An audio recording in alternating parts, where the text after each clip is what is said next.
शिवसेनेच्या सोमेश क्षीरसागरांनी घेतली सुप्रिया सुळेंची भेट। सोमेश क्षीरसागर मोहोळमधून विधानसभेसाठी इच्छुक। 30 वर्षांपासून क्षीरसागर कुटुंबीय मोहोळच्या राजकारणात सक्रिय।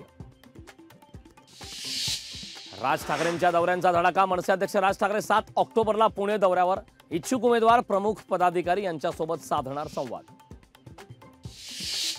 गांधी जयंतीनिमित्ताने राज ठाकरेंची खास पोस्ट। बोलणं मौनापेक्षा अधिक प्रभावी ठरणार असेल तरच बोला। पोस्टमधून राज ठाकरेंचा बेताल नेत्यांना टोला। सातारा शहरात दिव्यांगांचं आंदोलन। मंत्री शंभूराज देसाईंच्या निवासस्थानाबाहेर आंदोलन। अंध भगिनीचं घर पाडल्याच्या निषेधार्थ ठिय्या आंदोलन।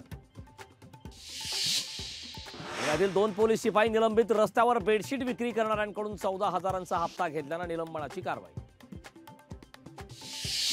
नाशिकच्या मालेगाव शहरात गोळीबाराची घटना। मध्यरात्री 3च्या सुमारास गोळीबार झाल्याची माहिती।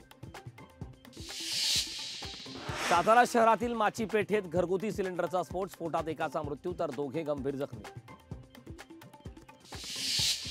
इंदापूर पोलिसांकडून तरुणाला अश्लील शिवीगाळ। पोलिसांच्या शिवीगाळचा व्हिडिओ जोरदार व्हायरल। खासदार सुप्रिया सुळेंनी ट्विट केला पोलिसांचा व्हिडिओ।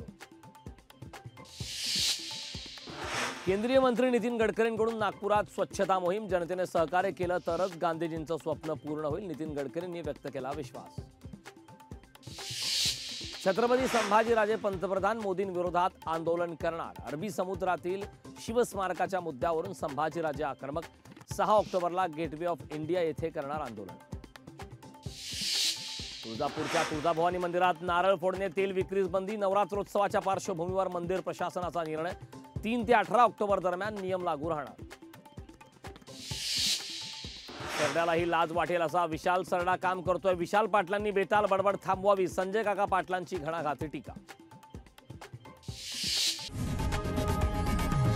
लोकशाही मराठी ऐका, पहा, जागरूक रहा।